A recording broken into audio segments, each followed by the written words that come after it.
Hello, my name is Paul, and welcome to Embrace the Stains. If you are already in my crowd, that's really great. If not, that's fine as well. If you don't know anything about Embrace the Stains, basically what it is it's basically a radio talk show where you guys can come in, young or old, basically teenagers, young adults, definitely up-and-coming artists, or people who just want to get into art or basically their own creativity, just to come in, ask questions. I'll do my best with the experience that I've had so far to provide answers for you guys. A lot of my answers, of course, if not all of my answers, are very, very faith-centric, as I am a 100% Jesus-loving, God-loving Christian. And I wanted to share, actually, and I've been sharing for the past several years, maybe even decades. Wow, it could be decades. Oh my gosh, decades. Different answers, especially to teens and young adults, about their lives, about what's going on within their lives as well. Being able to help them. I've also been able to talk to many an artist actually coming into the industry, people going into creative arts, music arts, people going into the worship ministry at church, or people who just want to delve into their own creativity and been able to give them advice, give them answers that they were looking for as well. Of course, all Bible-based, all based on the Word of God. Being able to do the best that I can with the experience that I have and with the spin that I usually have in terms of talking to them to help them understand in the best way possible. So thanks for coming in. And I wanted to start actually with this. I was going to pick a question. So I actually looked online. I'm going to be putting the link somewhere. I have no idea where I'm going to put the link. But I did find these top 15 questions. And I just thought they were interesting because, I mean, I get these questions too. But it says top 15 questions that Christian teens usually ask. So I thought it was interesting. I was like, okay, let's go ahead and just start with this. So before I actually answer some of the questions, and I know I'm not going to get to all of them because a lot of 15 questions, I can go on for days, but I'll probably answer maybe one or two questions tonight. But one of the questions, well, let's just go through all of them. I don't want to read the whole thing, so let's just go to question number one. And I just thought these were very interesting. I'll probably make comments on these. No offense to the person who actually wrote it. I think that they're really great, and I think that all these questions are actually questions that they get asked. I'm just actually very surprised in this day and age that we're getting these questions. So I might have a little bit of hearsay about the questions as well, but I'll definitely put in my word in edgewise and put in my opinion about it, and also hopefully provide you guys with the best answers as well. So number one says, how do I know what God's will is? How do I know if I'm called to ministry? It's a really good question, actually. I get that a lot. I've gotten that for myself a lot, and I had to answer that question. So we may come back to that, so stay tuned. We probably will get through a lot of these questions, actually, as time goes by, and I really do want to keep this list. But let's go to question number two. Question number two, what's wrong with rock country I don't even know CCM. It's Christian contemporary music. I find that interesting, that it's phrased, what's wrong with it? I'm like, well, what? Nothing's wrong with it. How can you tell what music is good and what is bad? That's an interesting question, one that I will probably, if not, no, you know what, I'm going to go back to that question. That's a good question. But let's continue. I want to get through all 15 because I just think just going through these questions may pop into your head, and may want to double think some of the questions that you've been asking. Maybe your own youth leaders, team leaders at your church, maybe your own pastors, maybe your own spiritual leaders within your life. Your because I'm Filipino, I call them ates queers, or big brothers and big sisters. So that's actually a really good question. Once again, what's wrong with country, rock, CCM, jazz music? I've gotten a lot actually from new genres such as hip hop, kind of the emo, screamo musics, and a lot of people have actually been asking that. So we're definitely going to go back to that. Number three, what do you do if you have a parent slash sibling who is or who are living the wrong way? One way in church, another way at home, dad on the internet. I thought that was so my dad's always on the internet. He's usually just checking his retirement though, so I don't think there's anything wrong with that. Although he usually, if you know anything about business, business usually ends at end of day, and he's usually checking at like 8 o'clock. I just find it interesting that he's always checking to see if his stocks change, even though they're not going to change after 8 o'clock at night. Unless he has like maybe international stocks, or maybe like the Nikkei I'm getting too much into it. I used to be an econ major. So anyway, we'll definitely come back to that at one point, but definitely it's a question that gets asked. What do you do if you know someone's living the wrong way? Whether it's as close to you as your siblings or your parents, or maybe if it's just someone like maybe one of your friends or your acquaintances. Like, how do you deal with that? It's a very good question. We'll definitely come back to that. So, wanted to get these questions out. Wanted to make sure that you guys had kind of a palette of what we do over here in Embrace the Stains. And these are team questions. I'm definitely going to be looking for some areas where we can talk about questions on new artists, people going into art or the ministry, or maybe even delving into both. We're definitely going to get a good look at that.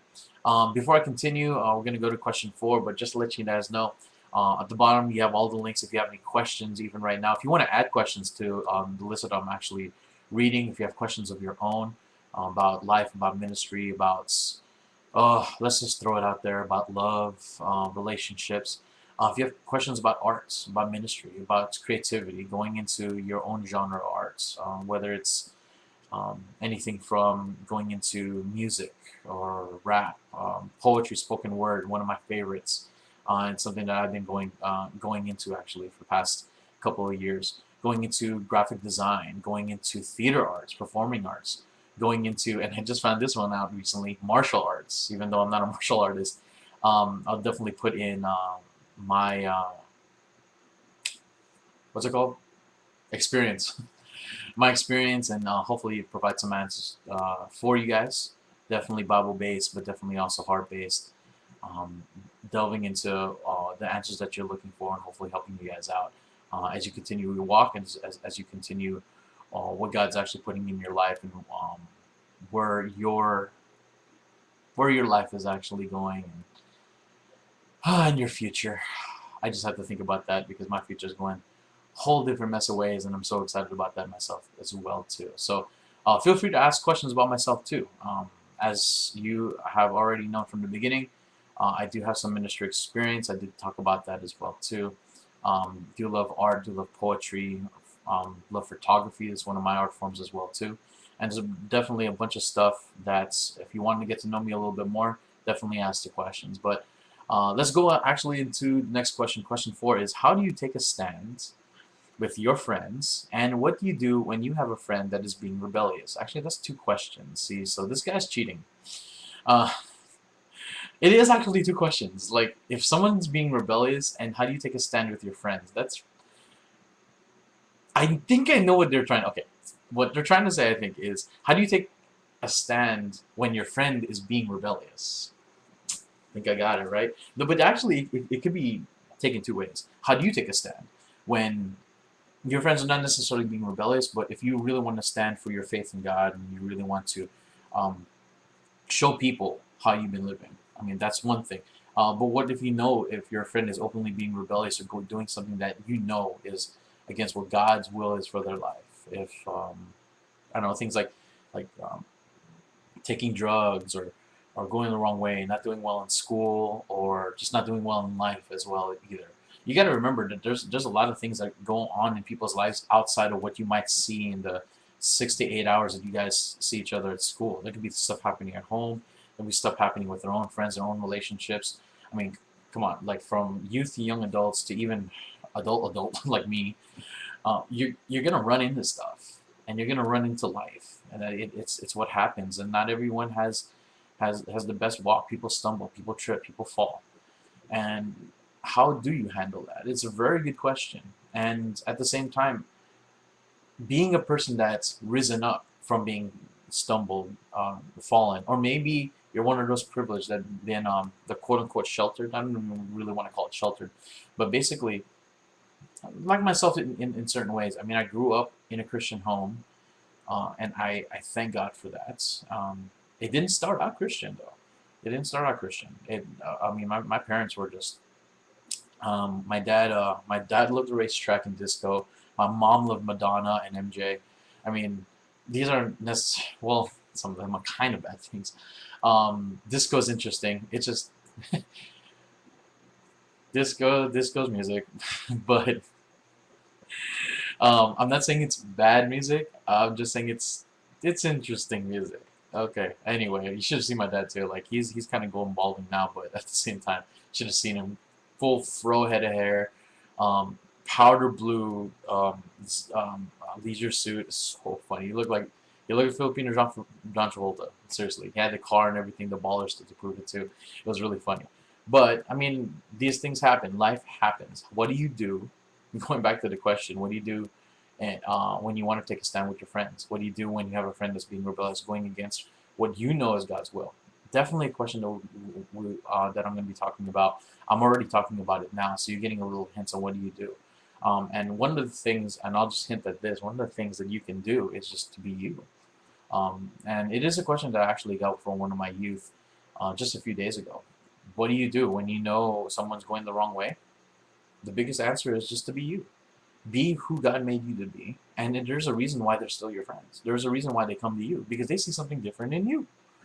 So, I mean, that's the short answer, and we'll definitely delve deeper into that and other questions as well, too. But I want to get through these questions before we run out of time. Question 5. How do you separate from bad friends without hurting them or making them think you're stuck up?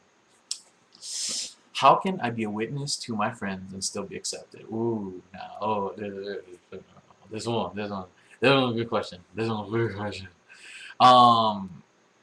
Man, I need a whole session for this one. This is a good question, and it's a question that I've definitely gotten and definitely had to talk to my youth about. It's questions that they've had to go through, and I've had youth within my youth groups, my young adult groups, where they actually did have to abandon friendships with their friends in order to show them how much they cared for them. So it is definitely a question that we can go into. It's definitely a question we will go into. I do like that question. It's a good question. It's a good question because we all have friends going to our walk where, you know, there are certain things that ain't gonna fly. At least for your walk. And you can't keep doing the things that they keep doing. Especially if you're one of those guys that just accepted the Lord, just finding your calling, just finding what God really made you for. Sometimes it'll be seen as weird, awkward, and it will definitely have a lot of silent moments between you and your friends. Not just that, not just basically just accepting the Lord and really finding who you are in Him, not just starting to go to church and really seeing what it is to be saved, to be born again.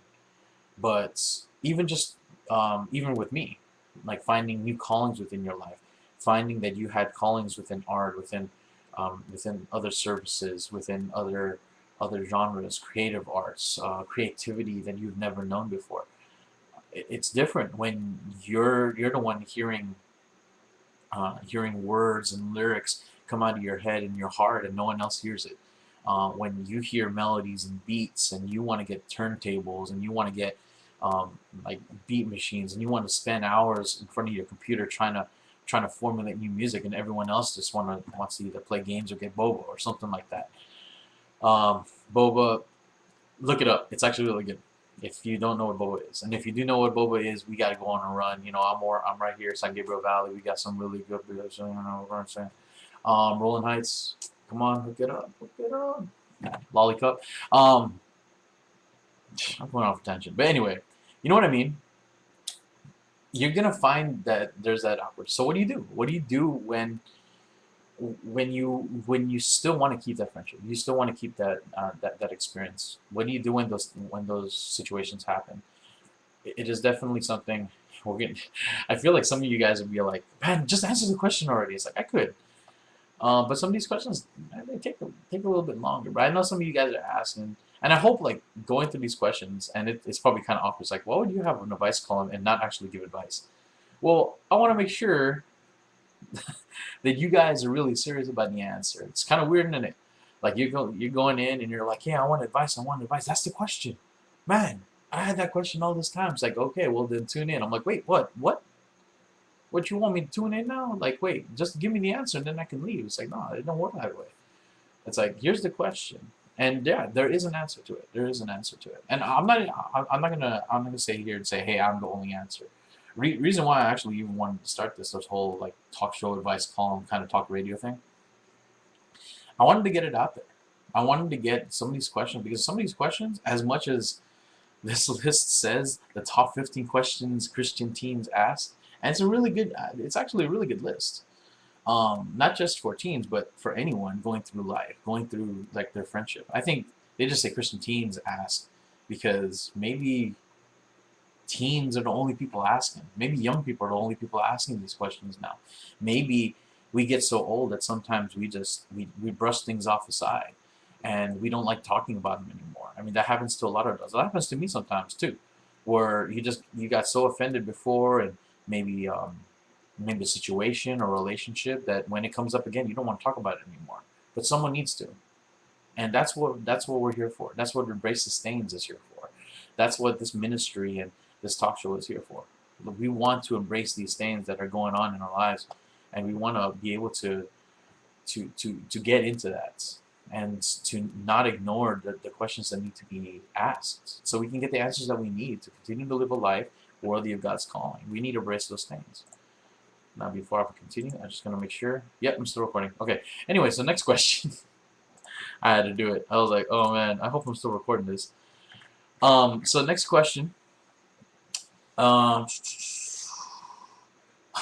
wrong with holding hands, kissing, etc. before marriage? Man, that's a whole series, man.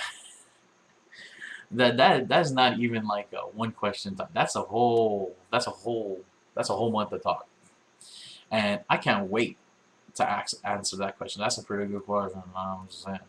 But we will. There is something I don't want to call it wrong, because calling holding hands wrong means that you might get the stigma, and I'll explain it. You might get the stigma that holding hands is wrong altogether. I mean, well, we do it at church, like we hold hands before prayer, things like that. You don't necessarily kiss, but I mean, kissing just happens like with your aunts and uncle kissing on your cheek, things like that, whatever. I mean, stuff like that happens. So I don't want to like call these things wrong because you might get the wrong idea. They're just rights at right times. And we'll get into that a little bit more, but just kind of keep that in mind that um, the whole idea of before marriage, it's this big thing. There's a prerequisite. Just like when you go to college, you can't just say, hey, I just want to take all the major classes. No, there's prerequisites. There's things you got to take first so you can understand why you do them later. And that's why I want to say now. I know some relationships and people, yeah, you ain't going to hear this nowhere else. I've seen some, and this is not permission. Whoa, this is not permission for you guys to hold hands. This is not permission for you guys to kiss. This is not permission for you guys to get intimate before marriage. However, I have seen relationships that have gone through that intimacy and were still able to have a really successful marriage. However, there were caveats behind it. Like my parents. My parents weren't Christian, so I'm sure, even though I don't like thinking about it, that they were probably pretty intimate before they actually got married. I don't like thinking about it. I'd rather not think about it, but they probably were. And their marriage has lasted over 30 years and they still love each other. So are there caveats? There might be. This is not permission to actually do those things. And we'll discuss why. Just remember, there are prerequisites. There are requirements before things like holding hands, like kissing, like becoming intimate physically happen. That's why we reserve them for marriage, and we'll definitely get into that. Another one, 7, which is my favorite number. Why is it so hard to be consistent in the Christian life as a teenager? Very interesting. That would take a long time. That's a series in itself. Like, how do you keep consistent as a Christian? Period. It's not even just as a teenager. I know adults; they'll have a hard time. Like, well, how do you keep consistent in the workplace? How do you keep consistent at your job? How do you keep consistent with your friends? There are ways to keep consistent, but then you have to. There's this understanding that you have to remember that consistency. Consistency is life. To keep consistent is to live. I'm gonna leave that there. People would be like, "What you talking about?" I'm like, "No, I'm gonna leave it there." Consistency is life. If you think of your consistency being a monetary thing, ooh, monetary, big word. If you think it's just a one-time thing, If you think I just need to keep consistent when I'm at the workplace, well, guess what? You're going to be at the workplace for a long time, 8 hours a day. A lot of people who work really hard and have jobs that just take up all their time, it's going to be a lot longer. So, consistency, it's a lifelong process. So it's going to take a while to actually go through and unpackage that. So definitely look forward to a question being answered like that. And if you do have any other questions, if you really want to see that question once again, if you want to see these questions really answered, definitely send me that email, ETSRevolution@gmail.com. That's ETS, or Brace the Stains, revolution@gmail.com. You can send me questions if you have any questions that come up actually from um, questions that we've been asking so far. And again, we'll get to the answers, don't worry. But these questions that we're asking so far, if that just comes into your heart somehow and you think, oh, I need to ask that question, or there's another question that's just like that I've been wanting to ask, go ahead and ask it. Go ahead and send me an email. If you want to keep anonymous, then put in a little IRL. I was gonna say IGN in-game name, or like give me another screen name to call you as. I will call you as that. Just make it appropriate because I'm gonna have to say it on screen. So just make sure the name's appropriate. And if you want to keep that anonymity, if you want to keep anonymous, if you don't want people to know who asked it, that's fine. Go ahead and send me those questions. Comments, if you have a comment, if you disagree with one of my answers, that's great. I'd love that. I'd love to talk about it on stream. Not to panhandle you, not to say like, oh, no, he's wrong. No. If I'm wrong, or if we can, further the discussion, if we can talk a little bit more about, I'd love to do that. I'd love to, like right now, I'm still talking. So I'd love to do that. If you have a comment, if you say, hey, what do you ever thought about this? Oh, I'd love to hear it. Because I'd love to learn more. If there's something else that I didn't, I'd love to embrace the stains myself. So definitely keep any questions like that coming in. Any comments that you want to make. If you are, I don't think you would be, but hopefully, yeah. If you do have a radical say, oh no, I don't think that's right. Well, then come on, email me. I'm open. I don't like. I'm a very open guy. And you have my email already, ETSRevolution@gmail.com. Any comments, concerns, any questions you guys have, and really just the questions I want to be able to answer. Any questions you guys have about your walk, about your ministry, about going in and doing what God has really called for you to do in your life, embracing the stains where you think it's a mistake. God actually thinks, no, that's not a mistake. That's just another brush mark that makes the life, the artwork that is called your life. Then let's talk about it. Let's answer this question so we can embrace this thing together. So let me keep going. We have a few more questions. So number 8, it's a really good one. It says, why are we supposed to dress differently / wear non-worldly clothes? I have no idea what that means. What is appropriate and modest clothing and why?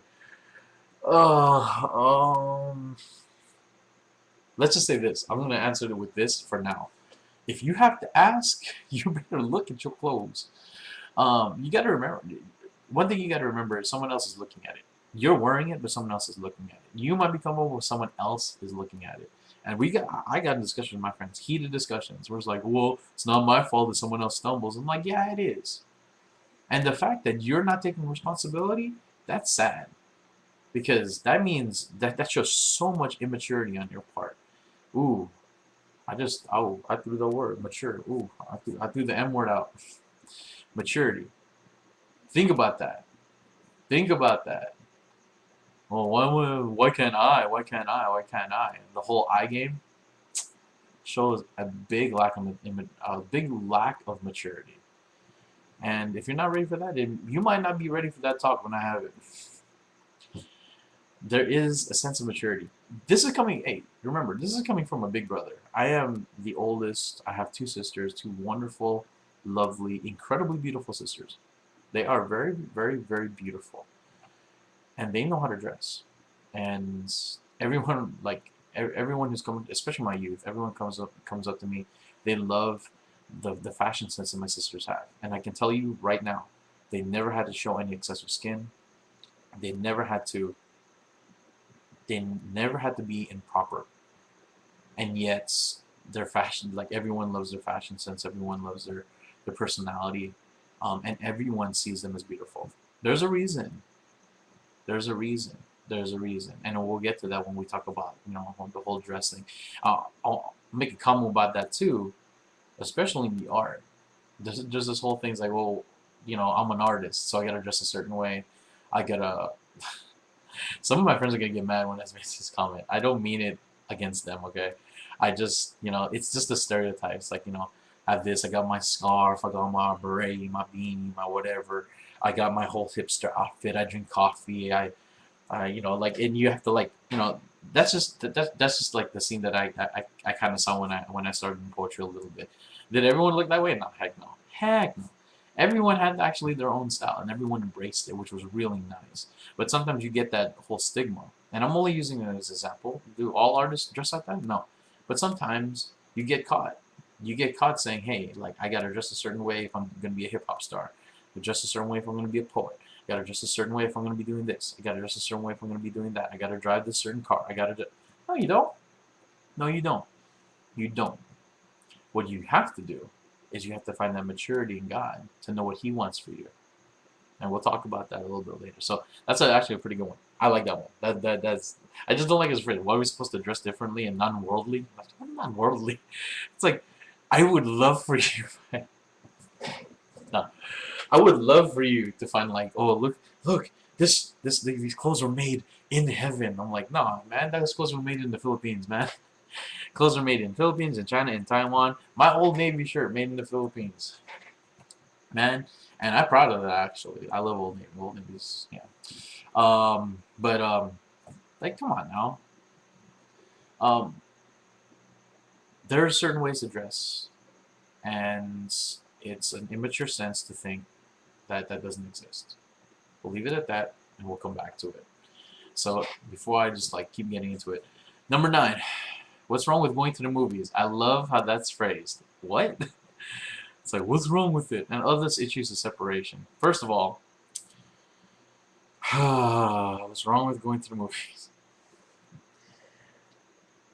Already, they're just like, if you go to the movies, first of all, there is that stigma.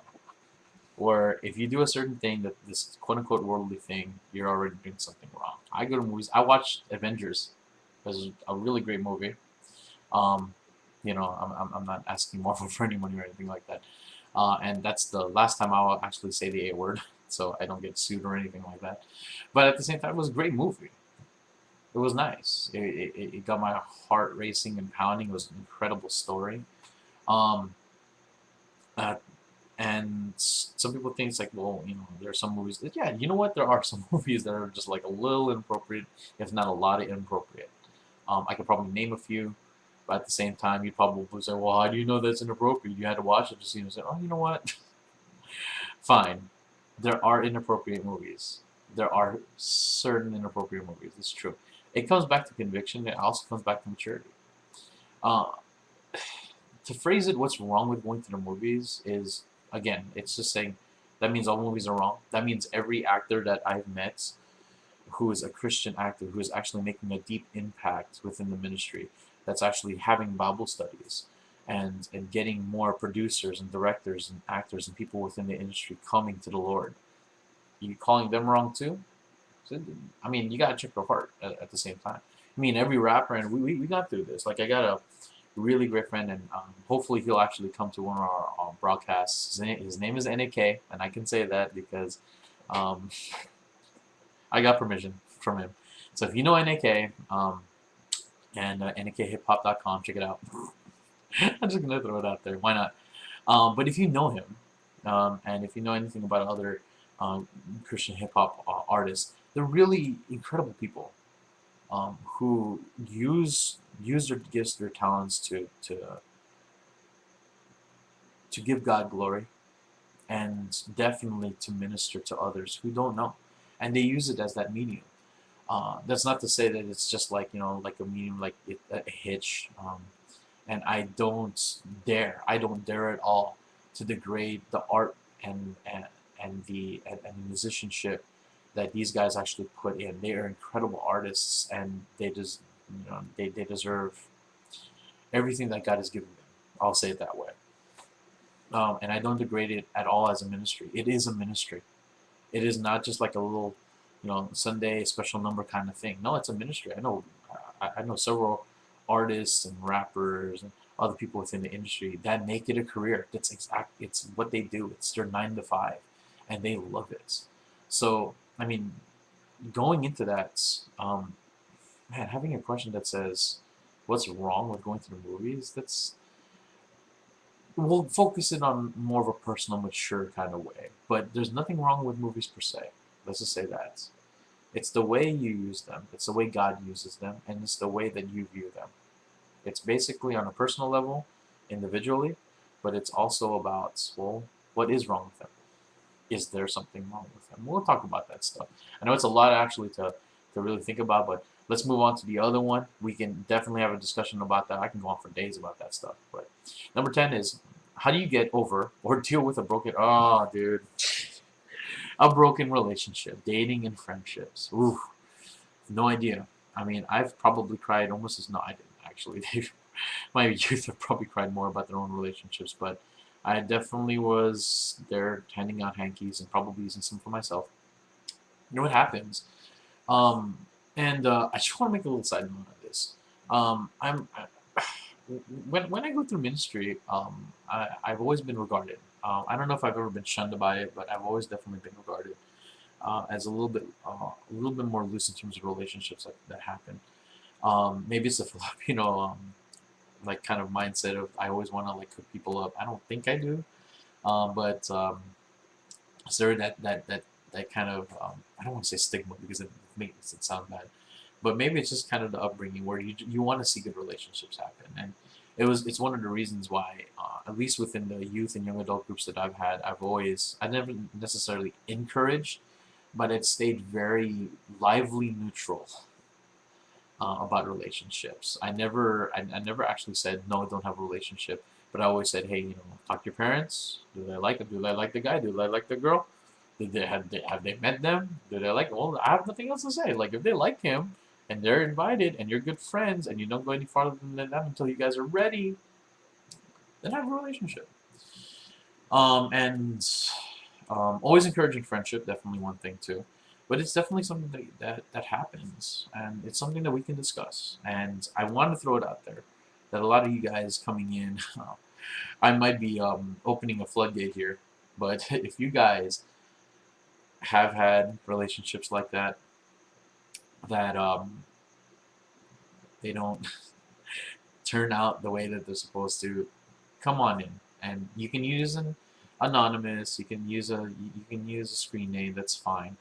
I don't want to put your junk out there. We can talk as well if you do want to talk. And again, you have my email.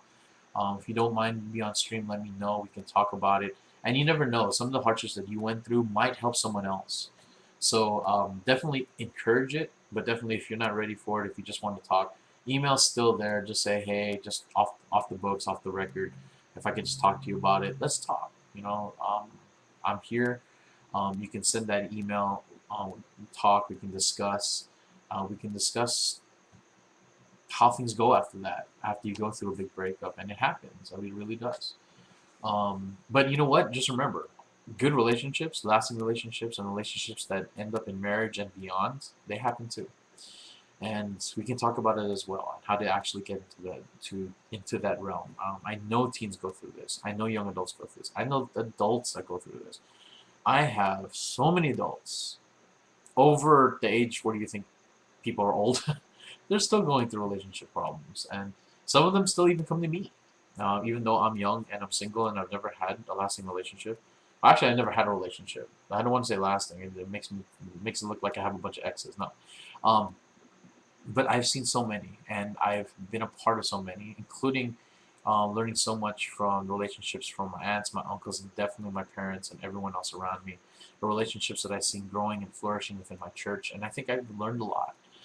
Being able to talk to other teens and counseling them through their relationships, and um, having them see that there is life after a breakup.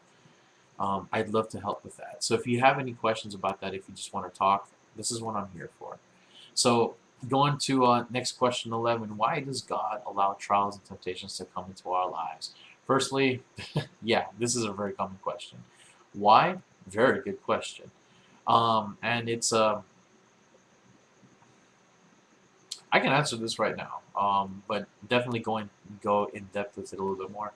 Trials and temptations. Well, firstly, there's a reason why we're still here. There is. If God wanted, and you've probably heard this in church all the time, I bet you have, either here or online or some person on TV, some preacher on TV, and said, if God really wanted us after we were saved, He would just took us right when we got saved, just took us up to heaven. There's a reason why we're here. The trials and temptations. Number one, by themselves, they're not sin. Temptations are not sin. Trials by themselves are not sin. But they are definitely testings.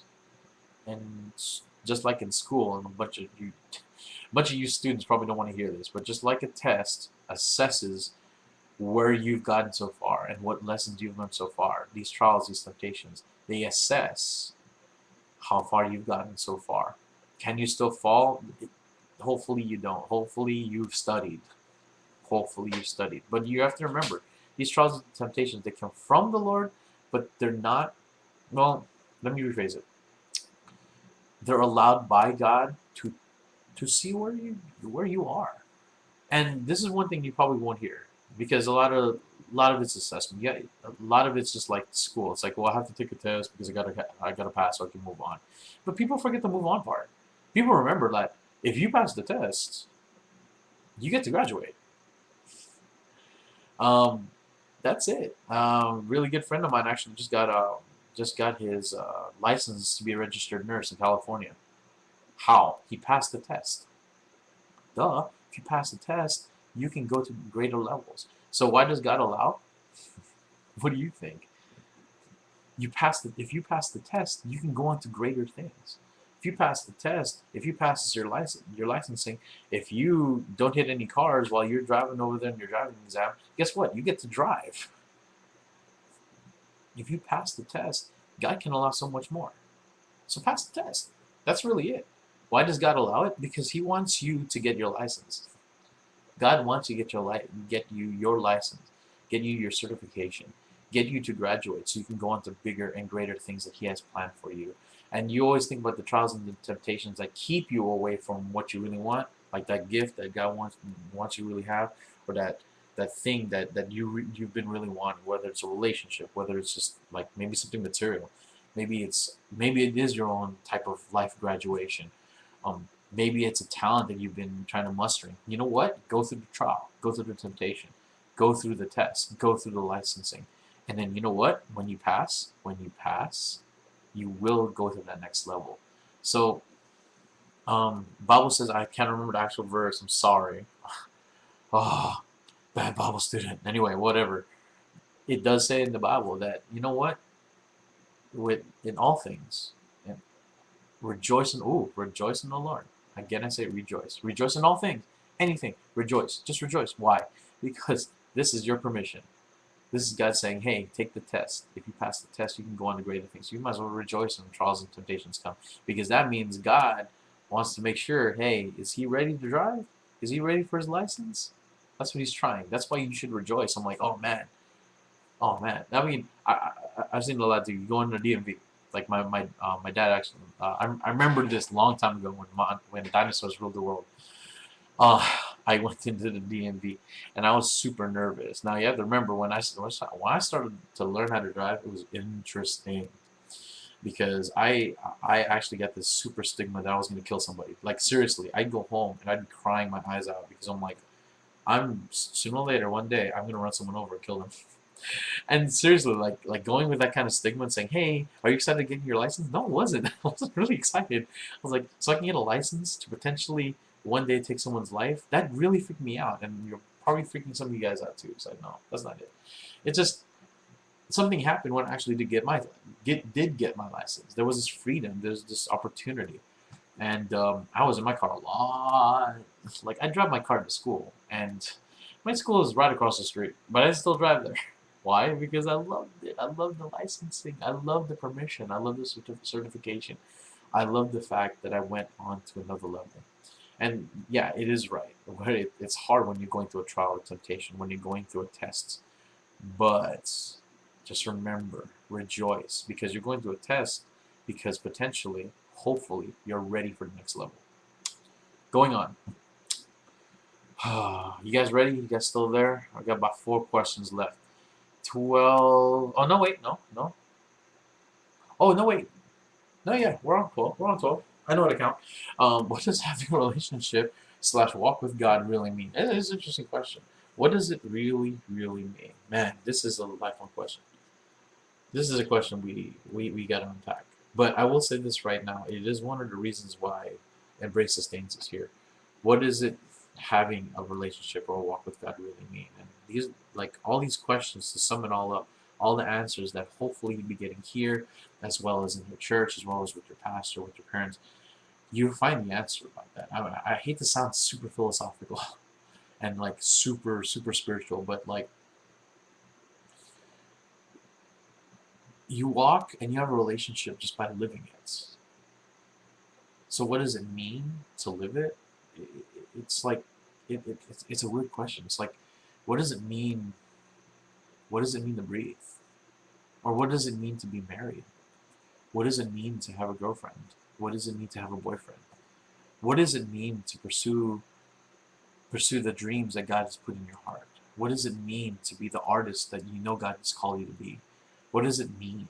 Like it's so philosophical. It's like, what does it mean? It's like, to what end? And there's no real big way to answer that, at least right now, other than you'll find the answer by continuing to live, continuing to pursue God. And I like the way it's stressed. It's having a relationship, having a walk. Well, a walk is not 2 steps. It's not 3 steps. When I take walks with my dad, we take like these little constitutionals every now and then to exercise. And lately, actually, he's been pushing me a little bit more to walk farther, because sometimes I just want to walk around. But it's developing the relationship between the walk. It's not the steps that's taken. It's a conversation you have during those steps. It's not the steps. It's not the destination. Ooh. Oh. You ready for like a little homework moment? So it's not the destination. It's the journey. And God does actually put that in my heart. It's not the destination. If God wanted you to actually get to the destination, He would just put you there. No, He wants the journey. We want the destination. It's a really weird thing. We want the destination. God wants the journey. Think about the story of David. The story of David actually, and I like how one pastor actually put it, is that David actually slew Goliath, not necessarily, and he did. He still did. He slew Goliath because of his faith in God and because he wanted to proclaim God's word. But in the back of his mind, he was also thinking of the great prize that was in store for him for doing so. Like, he was thinking about the prize. He was thinking about, if I slay Goliath, all of Israel will know that there's a mighty man in Israel. There was a prize, but God wanted him to go through the walk. You know, which is really funny, because he wouldn't have gotten to the place where he could slay Goliath unless he stayed with the sheep, unless he slew the bear and the lion, and unless he took care of his father's flock. God wanted the journey, because the journey is really where you learn it. We want the destination. We wanted to slay Goliath, but God's saying, no, you can't slay Goliath yet. You got to work out on the lion. You got to work out on the bear. We want 6-pack abs. God's saying, I want you to go to the gym. I'm so convicted. That's what it is. We want blessing. We want God to provide. God wants us to work so that we can take the provision that He's already promised. He wants us to take dominion when we just want the domain. So That's a really good question, and I hope I answered that a little bit. And of course, we can go on a little bit more if you do have a question about that, and really want to go into, oh yeah, so like, how do I walk with God?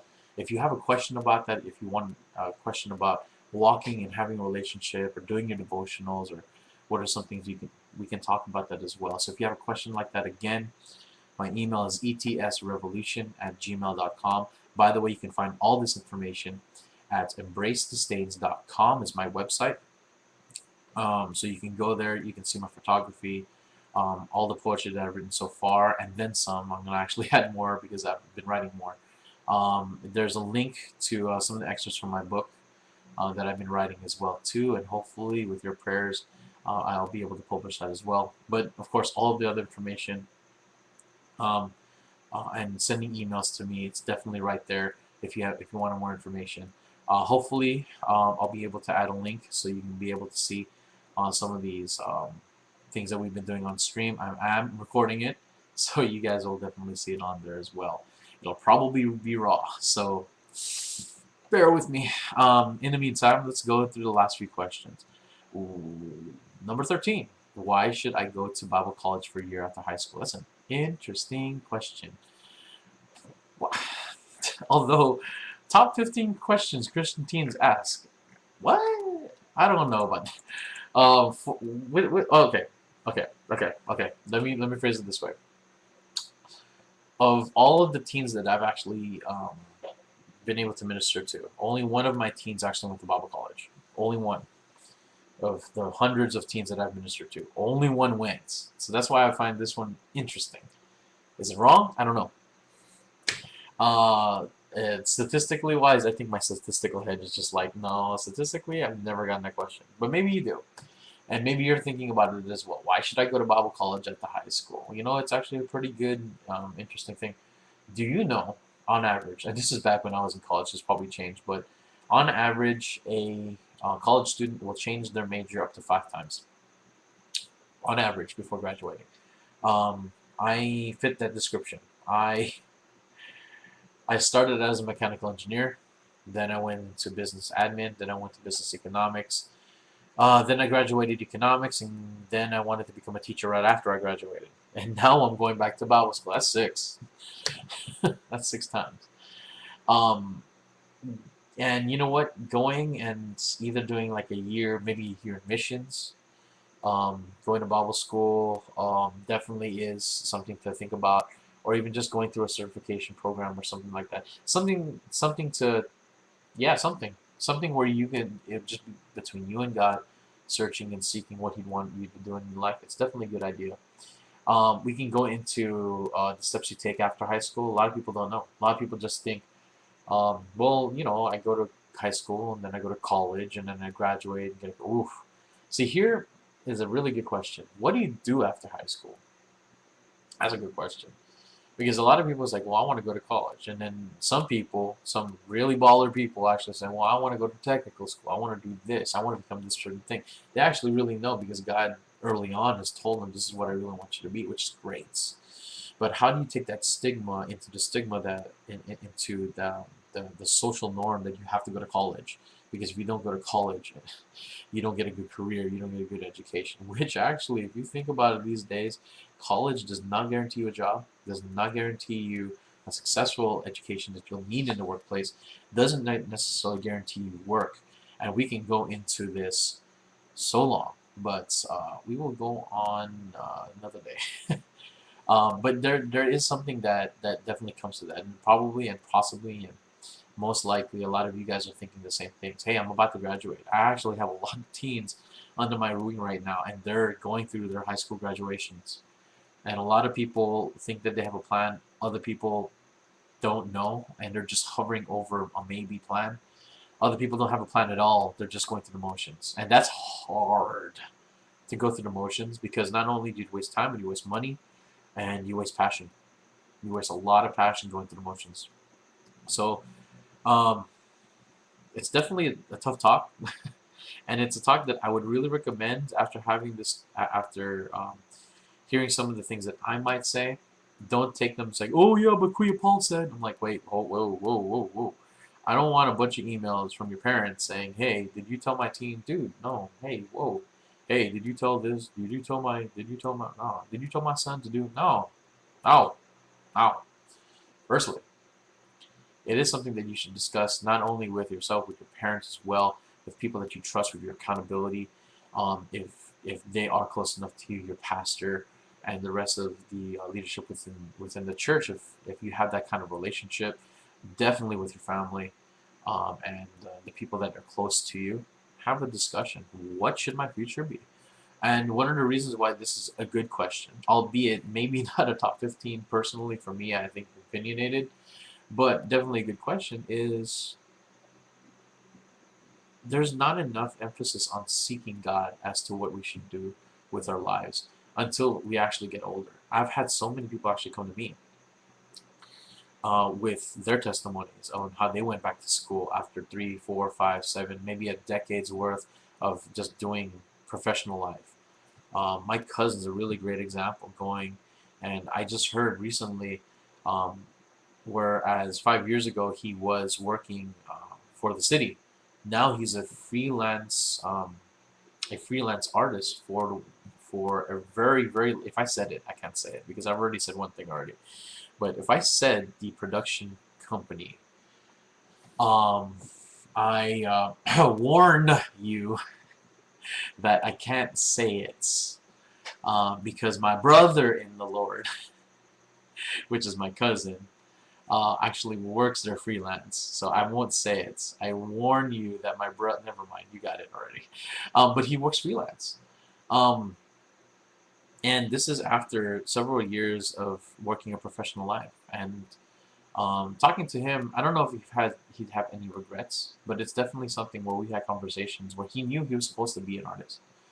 But he never really pursued it until just recently, until about 5 or 6 years ago or so.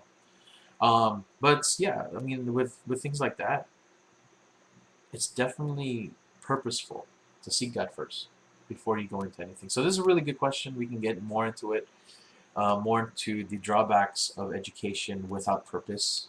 I really want to get into that. But let's go into the last questions. 14. You guys almost done? I don't believe I've been talking almost like, what, 40 minutes maybe? Maybe even longer than that. Next question is, in dealing with authority. Ooh, I like this question already.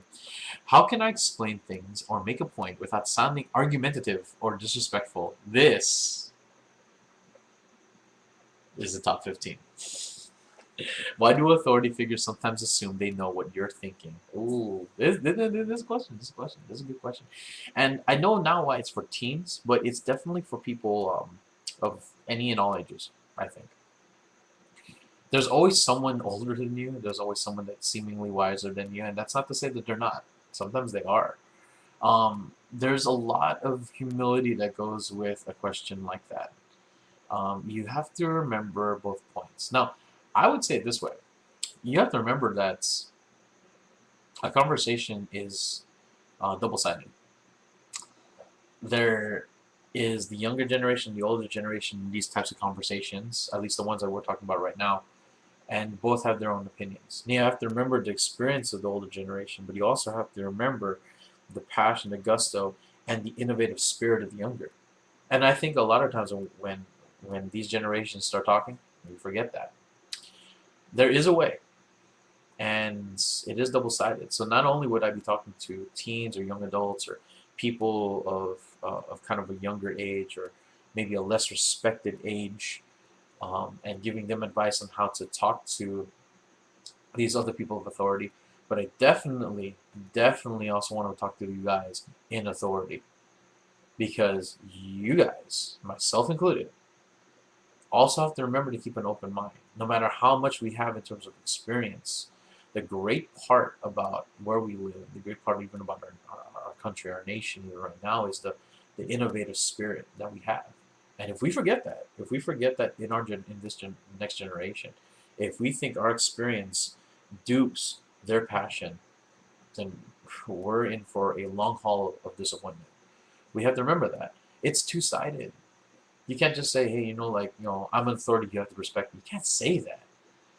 I say it all the time. So we have this thing, and I would love to have a conversation where we just talk about um, this this kind of surname that the Filipinos have with Kuya and Ate. So I'm Kuya Paul. That's my name. Kuya means big brother, and I've definitely been seen as a big brother to a lot of the youth that I've talked to, if not almost all of them, and I've been cherished as Kuya Paul to them. However, I've told them time and time again, if I don't act like a Kuya, if I don't act like a big brother, you have my permission not to call me that. The thing is, with authority figures, you got to remember, you're in authority for a reason, because you have the experience necessary to run whatever you're in authority under. However, if you ever disregard that authority, if you ever, um, if you ever disregard your experiences and your responsibility, and thinking that you're just entitled to them, then you're gonna lose your spot super quick. You gotta remember that. But at the same time, I definitely want to answer this question for teens and how to actually approach authority figures. Yet at the same time, I definitely want to talk to them authority figures and help them remember to keep that open mind in this new generation, so that we ourselves can continue to grow. We can still grow, no matter how old we get. We can still grow. You guys ready for the last question? I don't know if it's like drum roll or anything like that. I don't think it's like, I didn't even read it yet, but let's read it all together. Are you guys ready? Last one. How do I deal with people and problems in my life that have hurt me deeply?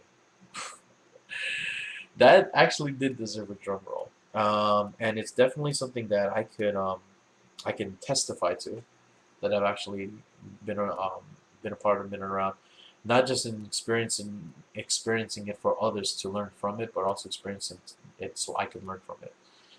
I've had to deal with a lot of problems in my life that have hurt me very deeply. Some of the problems came upon my way as I lived life. Others, I've brought them to me. I brought problems upon my life. Um, that being said, there is a way to deal with it. And this is a question that I actually don't want to suspend as much without giving some kind of answer. And I will say this: if it were not for Jesus, if it were not for God in my life, if it were not for the fact that He saved my life, I don't know how I'd be able to deal with anything. If it were not for His grace that have brought me relationships with my friends, with my family, with everyone so close to me, to be able to bring me through these just hard and harsh circumstances in my life. I don't know how I would dealt with them. In fact, I don't even know how I'd be talking to you guys today. In that sense, maybe that's the answer.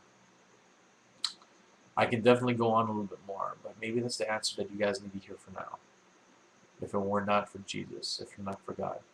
And I do want to do something that my father has always encouraged me to do, no matter what. Um, if you see this as anything like some kind, like a ministry or like a service or anything like that, it's not. It's just a place where we discuss, a place where we can talk.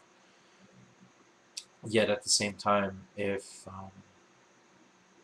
you feel that even just going through these questions, even getting a little bit of the answers, or even just having more answers, uh, makes you led to actually ask a little bit more, well, who is this Jesus? Who is this guy? Who's like, you keep saying you're saved. And maybe you sound different than all the other like pastor, preacher people that I always see online. You're a little bit different. I'm glad. It's not because of me. It's because of God. It is not because of me. It's because of what God has done in my life, bar none.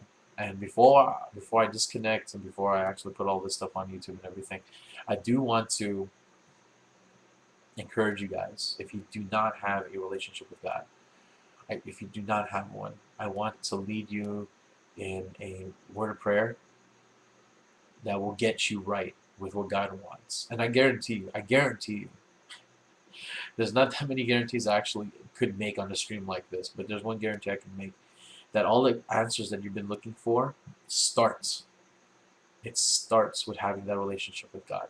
All the stuff that we're talking about, it will make much clearer sense when you have a one-on-one relationship with who God is.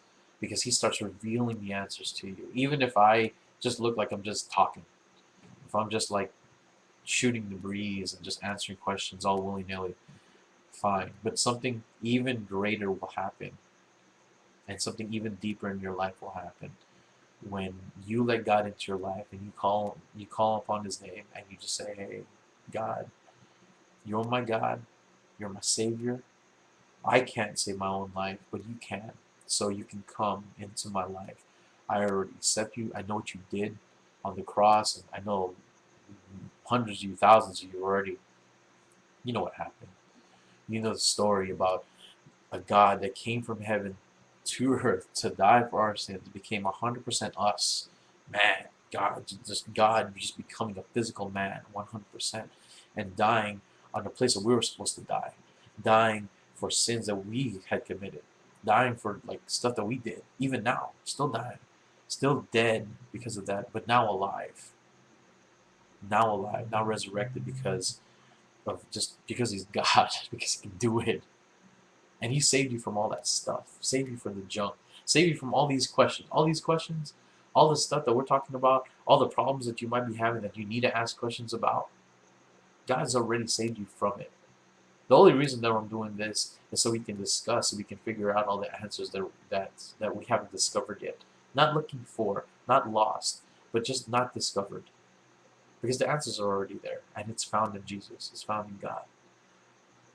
So, if that's in your heart, just repeat after me, and just believe in your heart that these words are true.